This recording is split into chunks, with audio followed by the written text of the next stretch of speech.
প্রত্যেক ক্রন্দনকারীর জন্য ক্রন্দন করা হবে। আজকে যে মাইকে মৃত্যুর ঘোষণা করছে, আগামীকাল হয়তো তার মৃত্যুর ঘোষণা করা হবে। আর যে লাশ বহন করে নিয়ে যাচ্ছে, আগামীকাল হয়তো তার লাশ বহন করা হবে। ইন্নাল হামদুলিল্লাহ ওয়াসসালাতু ওয়াসসালামু আলা রাসূলিল্লাহ, আম্মা বাদ।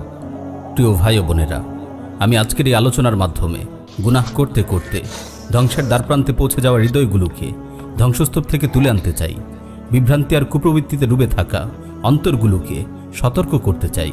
আমি চাই আমার এই নসিহার মাধ্যমে নেককার লোকেরা তাদের নেককা জাড়ও বাড়িয়ে দিক, আর উদাসীন ব্যক্তিরা মৃত্যুর আগেই সতর্ক হোক। কবরে যে আক্ষেপ করার আগে দুনিয়াতেই তাদের বিবেক জাগ্রত হোক। আমার এই আলোচনা শুনে তারা আল্লাহর দিকে ফিরে আসুক। প্রিয় উপস্থিতি, আমাদের আত্মাগুলোকে জাগ্রত করার জন্য এবং উদাসীনতা থেকে মুক্ত করার জন্য মৃত্যুর স্মরণ অত্যন্ত কার্যকরী ভূমিকা রাখে। রাসূল সাল্লাল্লাহু আলাইহি ওয়াসাল্লাম ইরশাদ করেন, আকসিরু যিকরা হাযিমিল লাযযাতি আল মাউত। তোমরা দুনিয়ার স্বাদ বিনষ্টকারী মৃত্যুকে অধিক পরিমাণে স্মরণ করো। একজন দুনিয়াবিমুখ আলিমকে জিজ্ঞেস করা হলো যে সর্বোৎকৃষ্ট ও পরিপূর্ণ নসিহত কি? তিনি বললেন, মৃত্যুর স্থানের দিকে তাকানো, মৃত্যুকে সর্বদা স্মরণ রাখা, কবর জিয়ারত করা, জানাজায় উপস্থিত হওয়া, মৃত্যু যন্ত্রণায় ভুগছে এমন কাউকে দেখতে যাওয়া, মৃত্যু যন্ত্রণা নিয়ে চিন্তা করা এবং কেউ মারা যাওয়ার পর তার কথা মনে পড়া। এগুলো তার অন্তর থেকে দুনিয়ার স্বাদ দূর হয়ে যায়। পার্থিব জীবনের ভোগ বিলাসের প্রতি মনে অনাগ্রহ সৃষ্টি হয়। যে ব্যক্তি মৃত্যুর প্রস্তুতি নিয়েছে সেই আমল বাড়িয়ে দিয়েছে এবং আশা আকাঙ্ক্ষা কমিয়ে দিয়েছে। আল্লামা লুবাইদি রাহিমাহুল্লাহ বলেন, আমি আবু ইসাককে তার জীবদ্দশায় দেখতাম তিনি সব সময় একখণ্ড কাগজ বের করে তা পড়তেন। যখন তিনি মারা গেলেন তখন আমি দেখলাম সেই কাগজটিতে লেখা আছে, তুমি তোমার আমলকে সুন্দর করো, কারণ তোমার সময় ঘনিয়ে এসেছে। প্রিয় ভাই ও বোনেরা, আমাদের এই জীবন তো খুব দ্রুতই চলে যাচ্ছে, কিন্তু অধিকাংশ মানুষ উদাসীনতার মাঝে ডুবে আছে। প্রতিদিনই পৃথিবীতে কেউ আসে, আবার কেউ পরপারে পাড়ি জমায়। এটাই নিয়ম। প্রতিদিন কত প্রিয়জনকে আমাদের চোখের সামনে বিদায় দেয়া হচ্ছে, অতঃপর জমিন তাদের গিলে ফেলছে। এত কিছু দেখার পরও আমরা গাফেল হয়ে দিন অতিবাহিত করছি। মৃত্যু আসার আগে আমরা কেউই সতর্ক হচ্ছি না। মনে রাখবেন, এই দুনিয়ার জীবন খুবই সংকীর্ণ, সীমাবদ্ধ।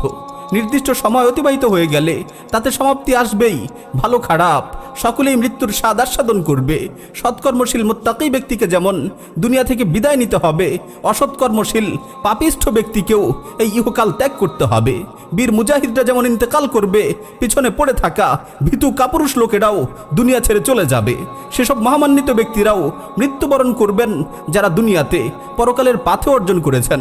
সেসব লুভিরাও মারা যাবে যারা দুনিয়ার জীবনকে কেবল উপভোগই করেছে। আল্লাহ তাআলা ইরশাদ করেন, কুল্লু মান আলাইহা ফান। দুনিয়াতে যারা আছে সকলেই ধ্বংসশীল। তিনি আরো বলেন, কুল্লু নাফসিন যায়িকাতুল মাউত। প্রত্যেক প্রাণীকেই মৃত্যুর স্বাদ আস্বাদন করতে হবে। সুতরাং অবশ্যই আপনাকে মৃত্যুবরণ করতে হবে। হ্যাঁ, অবশ্যই মৃত্যুবরণ করতে হবে। এটা এমন এক বাস্তবতা যা থেকে আমরা প্রতিনিয়ত পালিয়ে বেড়াই, অথচ এর থেকে পালায়ন করে আজ পর্যন্ত কেউ বাঁচতে পারেনি। আল্লাহ তাআলা বলেন, ওয়াজাআত সাকরাতুল মাউতি বিল হক যালিকা মা কুনতা মিনহু তাহিদ। আর সত্যিকার অর্থেই মৃত্যু যন্ত্রণা উপস্থিত হবে, আর এর থেকেই তোমরা অব্যাহতি চাইতে। মৃত্যু এমন এক কঠিন বাস্তবতা যার কাছে কোনো প্রতাপশালীর দাপট চলে না। অবাধ্য ব্যক্তির অবাধ্যতা তার কাছে মূল্যহীন। সীমালঙ্ঘনকারীর সীমালঙ্ঘনকে সে কোনো পরোয়া করে না। পৃথিবীতে এমন কিছু নেই যা মৃত্যুকে ঠেকাতে পারে। মৃত্যু এমন এক বাস্তবতা যার সুধা পান করেছে পাপিষ্ঠ সীমালঙ্ঘনকারী এবং সৎকর্মশীল অনুগত ব্যক্তি। এমনকি নবী রাসূলগণও এই পৃথিবী থেকে বিদায় নিয়েছেন। আল্লাহ তাআলা তার নবীকে লক্ষ্য করে বলছেন, ওয়ামা জাআলনা লিবাশারিম মিন ক্বাবলিকাল খুলদ আফা ইম মিত্তা ফাহুমুল খালিদুন। তোমার পূর্বেও আমি কোনো মানুষকে অনন্ত জীবন দেইনি, অতএব তুমি যদি মরে যাও তাহলে তারা কি চিরকাল বেঁচে থাকবে? এই মৃত্যু এমন এক বাস্তবতা যা প্রতিনিয়ত সব জায়গায় সবার কর্ণকুহরে ঘোষণা করে যাচ্ছে, বিবেকের দরজায় কড়া নেড়ে যাচ্ছে এবং প্রত্যেক জীবিত মানুষের কাছে এই বার্তা পাঠাচ্ছে, কুল্লু শাইইন হালিকুন ইল্লা ওয়াজহা। একমাত্র আল্লাহ তাআলার পবিত্র সত্তা ছাড়া সব কিছুই ধ্বংস হয়ে যাবে। মৃত্যুর বাস্তবতা এতটাই কঠিন যে ছোট বড়, ধনী গরিব প্রত্যেককেই এর স্বাদ আস্বাদন করতে হবে। কেউ এর থেকে পালায়ন করতে পারবে না। ওই শক্তিশালী বলিষ্ঠ যুবক, প্রতিভাবান মেধাবী তরুণ, ধনী গরিব, ছোট বড়, তোমাদের সকলকেই বলছি, প্রত্যেক ক্রন্দনকারীর জন্য ক্রন্দন করা হবে। আজকে যে মাইকে মৃত্যুর ঘোষণা করছে, আগামীকাল হয়তো তার মৃত্যুর ঘোষণা করা হবে। আজ যে লাশ বহন করে নিয়ে যাচ্ছে, আগামীকাল হয়তো তার লাশ বহন করা হবে। প্রতিটি প্রাণীকেই মৃত্যুর স্বাদ আস্বাদন করতে হবে। এই মৃত্যু থেকে কেউ পালায়ন করতে পারবে না। আল্লাহ তাআলা বলেন, কুল ইন্নাল মাউতাল্লাযী তাফিররুনা মিনহু ফাইন্নাহু মুলাকীকুম সুম্মা তুরাদ্দুনা ইলা আলিমিল গায়বি ওয়াশ শাহাদা ফায়ুনাব্বিউকুম বিমা কুনতুম তা'মালুন। বলো, তোমরা যে মৃত্যু থেকে পালায়ন করতে চাচ্ছ তার সাথে অবশ্যই তোমাদের সাক্ষাৎ হবে। অতঃপর তোমাদেরকে অদৃশ্য দৃশ্যের জ্ঞানী সেই মহান সত্তার কাছে ফিরিয়ে নেওয়া হবে। তখন তোমরা যা কিছু করতে তা তিনি জানিয়ে দিবেন। অন্য আয়াতে আল্লাহ তাআলা আরো বলছেন, আইনামা তাকুনু ইউদরিকুমুল মাউতু ওয়ালাউ কুনতুম ফি বুরুজিম মুশাইয়াদা। তোমরা যেখানেই থাকো না কেন মৃত্যু তোমাদেরকে পাকড়াও করবেই, যদিও তোমরা সুদৃঢ় দুর্গে অবস্থান করো। হ্যাঁ, অবশ্যই মৃত্যু তোমাদের সাথে সাক্ষাৎ করবে। তোমরা যেখানেই থাকো না কেন মৃত্যু তোমাদেরকে গ্রাস করবেই। প্রিয় ভাই ও বোনেরা, কেউ যদি উপদেশ গ্রহণ করতে চায় তবে মৃত্যুই তার জন্য সবচেয়ে বড় উপদেশ। এটি আখিরাতের অনন্ত জীবনের প্রথম ধাপ। তাই যেই মৃত্যুবরণ করে তার কিয়ামত শুরু হয়ে যায়। জনৈক ব্যক্তি বলেন, আমার এক পাপী বন্ধুর মৃত্যুকালে আমি তার শিরে বসা ছিলাম। সে দিনের ব্যাপারে অনেক পিছিয়ে ছিল, আল্লাহর কোনো বিধানই পালন করতো না। তো তার মৃত্যুর সময় আমি তাকে জিজ্ঞেস করলাম, এখন কেমন বোধ করছো? সে বলল, আমি অচিরেই জাহান্নামে প্রবেশ করব। অচিরেই আমি জাহান্নামে প্রবেশ করব। আমার সাথে অমুক অমুক ব্যক্তিও জাহান্নামে প্রবেশ করবে। শুনে রাখো, এখনও যদি তুমি আল্লাহর দিকে ফিরে না আসো তাহলে আমার মতো তুমিও জাহান্নামে প্রবেশ করবে। ولدتك أمك يا ابن آدم باكيا والناس حولك يضحكون سرورا فاعمل لنفسك أن تكون إذا بكوا في يوم موتك ضاحكا مسرورا। হে আদম সন্তান, তোমার মা তোমাকে ক্রন্দনরত অবস্থায় ভূমিষ্ঠ করেছে, আর মানুষেরা তখন তোমার পাশে বসে হেসে হেসে তোমাকে বরণ করেছিল। সুতরাং এমন এক পুণ্যময় জীবন তুমি গঠন করো যে মৃত্যুর সময় তুমি হেসে হেসে এই পৃথিবী থেকে বিদায় নিবে, আর মানুষেরা তোমার পাশে বসে ক্রন্দন করতে থাকবে। প্রিয় ভাই ও বোন, আজ দুনিয়া লোভী ওই সকল ক্ষতিগ্রস্ত লোকেরা কোথায়? কোথায় সেসব প্রতাপশালী ও সীমা লঙ্ঘনকারীরা? তারা চলে গেছে, কিন্তু তাদের সম্পদ নিয়ে যেতে পারেনি। অন্যরা সেগুলো ভাগ করে নিয়েছে। তারা ওই নিকৃষ্ট দুনিয়ার প্রতি ঝুঁকে পড়েছিল। উঁচু উঁচু দালান কোঠা আর সম্মানের আসন পেয়ে সেগুলোকে তারা চিরস্থায়ী ভেবেছিল। অতঃপর যখনই তারা সেগুলোকে নিয়ে সন্তুষ্ট চিত্তে জীবন কাটাচ্ছিল, তখনই মৃত্যু তাদের ধরাশায়ী করে ফেলল। কত জালিম বহুকাল ধরে জুলুম করেছে, সীমালঙ্ঘন করেছে, নিজ পরিবার পাড়া প্রতিবেশীর কোনো খোঁজ খবর নেয়নি। অবশেষে মৃত্যু এসে তার সকল পাওনা চুকিয়ে দিয়েছে। কোথায় সেই দৃঢ় সংকল্পের অধিকারী মানুষগুলো? মৃত্যু তার আশা আকাঙ্ক্ষা ও সকল দৃঢ় সংকল্পকে ছিন্ন ভিন্ন করে দিয়েছে। এমনকি তার দেহ থেকে সামান্য কাপড়ের টুকরো খুলে নিয়েছে। সুতরাং হে বিচক্ষণ লোকেরা, তোমরা শিক্ষা গ্রহণ করো। যেই লোকটি দুনিয়ার মোহে ধোঁকাগ্রস্ত ছিল, সেও দুনিয়া থেকে বিদায় নিয়েছে। শুধুমাত্র সামান্য এক খণ্ড কাফন নিয়ে সে কবরে গিয়েছে। তার যন্ত্রণা শুরু হয়ে গেছে, সুন্দর মুখাবয়ব বিকৃত হয়ে গেছে। হে গাফেল, তোমার মৃত্যু যন্ত্রণার কথা একটু ভাবো। মনে রেখো, অতি শীঘ্রই তোমাকেও পাকড়াও করা হবে। হে উদাসীনতার পথের পথিক, কখন তোমার এই কঠিন হৃদয়ে কোমলতার ছোঁয়া লাগবে? হায়, মৃত্যুর পর তোমার ইচ্ছাগুলো কোথায় যাবে? হায়, মৃত্যুর পর তোমার আশা আকাঙ্ক্ষাগুলোর কি অবস্থা হবে? হে অজ্ঞতায় সন্তুষ্ট হয়ে থাকা নির্বোধ, কখন তুমি দুনিয়াকে আখিরাতের বিনিময়ে বিক্রি করে দেবে? আল্লাহ তার প্রতি রহম করুন যে সতর্ক হয়েছে এবং প্রস্তুতি নিয়েছে। আল্লাহ তার প্রতি রহম করুন যে সতর্ক হয়েছে এবং প্রস্তুতি নিয়েছে। প্রিয় ভাই ও বোন, আজ কোথায় হারিয়ে গেল সেই সব বন্ধু বান্ধবেরা? কোথায় অবস্থান করছে সেই অঢেল সম্পদের অধিকারীরা? কোথায় জীবন নিয়ে সেই দীর্ঘ আশা পোষণকারীরা? তাদের সকলকে কি কবরে রেখে আসা হয়নি? আজ কোথায় সেই রাজপ্রাসাদের আয়েশে জীবনযাপনকারীরা? তাদের সবাইকে কি কবরে দাফন করা হয়নি? হায় আফসোস, যদি তুমি জানতে, যদি তুমি বুঝতে যে কবরে তাদের দিনগুলো কেমন অতিবাহিত হচ্ছে। কবরে পচে গলে তাদের শরীর থেকে পুজ প্রবাহিত হচ্ছে। তারা প্রতিনিয়ত নিত্য নতুন শাস্তির শিকার হচ্ছে। তাদের প্রিয় মানুষগুলো তাদের ছেড়ে চলে গেছে। তাদের দাস দাসী ও অনুচররা তাদের থেকে বিচ্ছিন্ন হয়ে গেছে। কোথায় সেই বড় বড় মজলিসগুলো? কোথায় সেই নিষ্কলুষ আরামায়েশী জীবনগুলো? হ্যাঁ, আল্লাহর কসম, তারা তাদের কৃতকর্ম সহকারে আজ ইহকাল ত্যাগ করে পরপারের পথিক হয়ে গেছে। কারো অনুশোচনা তাদেরকে বাঁচাতে পারেনি, কেউ কোনো উপকারও করতে পারেনি। কোথায় সেই মহামান্বিত উচ্চ মনোবলের অধিকারী মহাপুরুষরা? কোথায় মৃত্যুর জন্য সার্বক্ষণিক প্রস্তুতি নিয়ে রাখা পবিত্র আত্মাগুলো? কোথায় মৃত্যুর ভয়ে প্রকম্পিত সেই মানুষগুলো? নেই, কেউ নেই, সকলেই চলে গেছে। কেউ আর বেঁচে নেই। যারা প্রস্তুতি নিয়েছে তারা যেমন চলে গেছে, যারা প্রস্তুতি নেয়নি তারাও চলে গেছে। বুদ্ধিমান তো সেই যে তার পরিণতি নিয়ে ভাবে এবং আল্লাহকে ভয় করে, আর মূর্খ তো সে যে দিন দিন মৃত্যুর দিকে এগিয়ে যাচ্ছে কিন্তু সে তার পরিণতি নিয়ে ভাবে না। হায়, কতটা বছর ধরে তোমার আকাশে সূর্য উদিত হচ্ছে আর অস্ত যাচ্ছে, কতটা সময় ধরে তোমার উপর রাতের পর্দা টেনে দেওয়া হচ্ছে। হায়, তোমার জীবনের কতগুলো দিন চলে গেল, অথচ তুমি তোমার আপন জায়গায় অটল রয়ে গেলে।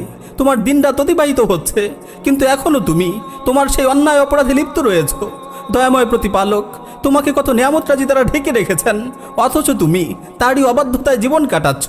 ফেরেশতারা তোমার আমল নামায় পাপ লিখতে লিখতে কতগুলো পৃষ্ঠা যে শেষ করেছে তার কোনো হিসেব কি তোমার আছে? উদাসীনতার মাঝে ডুবে থাকা মানুষ, তোমার রব তোমাকে সম্বোধন করে বলছেন, ইয়া আইয়ুহাল ইনসান মা গাররাকা বিরাব্বিকাল কারীম।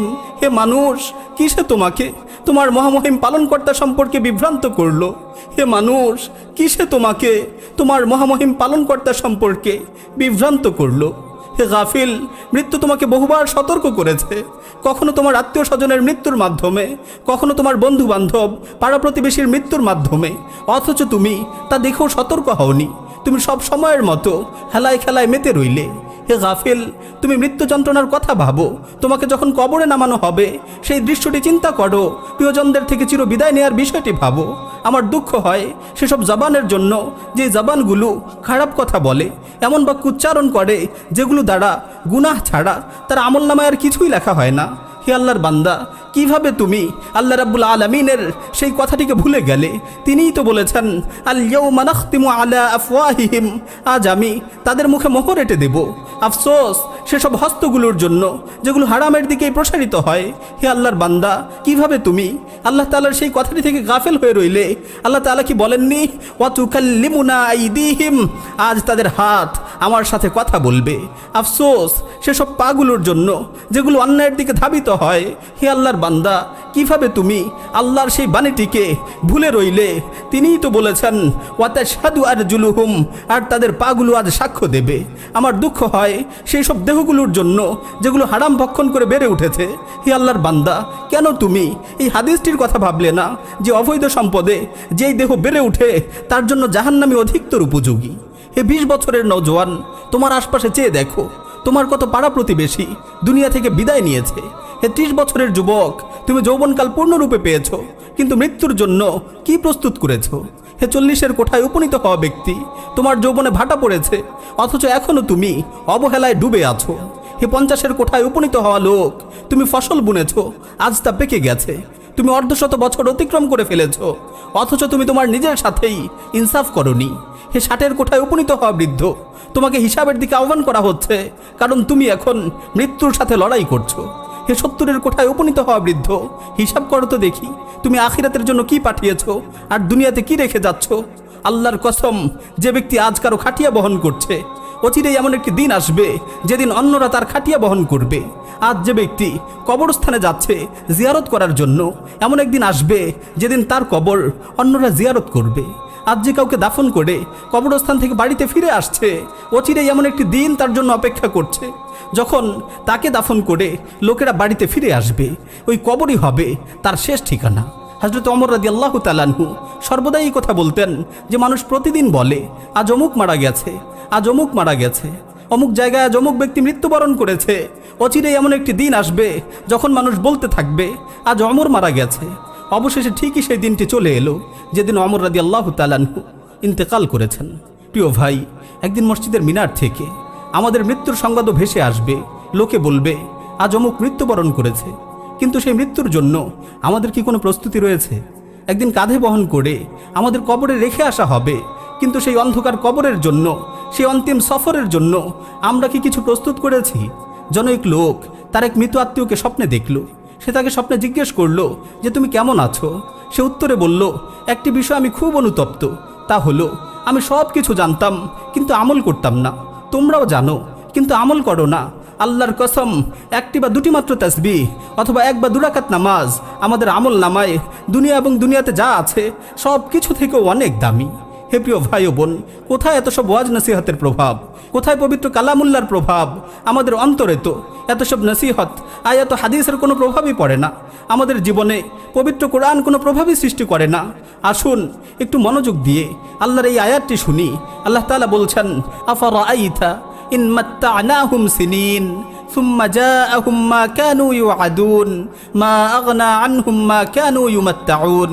আপনি ভেবে দেখুন তো, আমি যদি তাদেরকে বছরের পর বছর ভোগবিলাসে মত্ত থাকতে দেই, অতঃপর যে মৃত্যুর বিষয়ে তাদের ওয়াদা দেওয়া হয়েছে তা যদি তাদের কাছে চলে আসে, তখন তাদের এই ভোগবিলাস তাদের কি কোনো উপকারে আসবে? সালাফদের মধ্য থেকে অনেকেই এই আয়াতটি পড়ে কান্নায় ভেঙে পড়তেন এবং বলতেন, যখন কারো মৃত্যু চলে আসবে তখন তার দুনিয়ার এই ধন সম্পদ ও ভোগবিলাস কোনো উপকারে আসবে না। যখন কারো মৃত্যু চলে আসবে তখন তার দুনিয়ার এই ধন সম্পদ ও ভোগ বিলাস কোনো উপকারে আসবে না।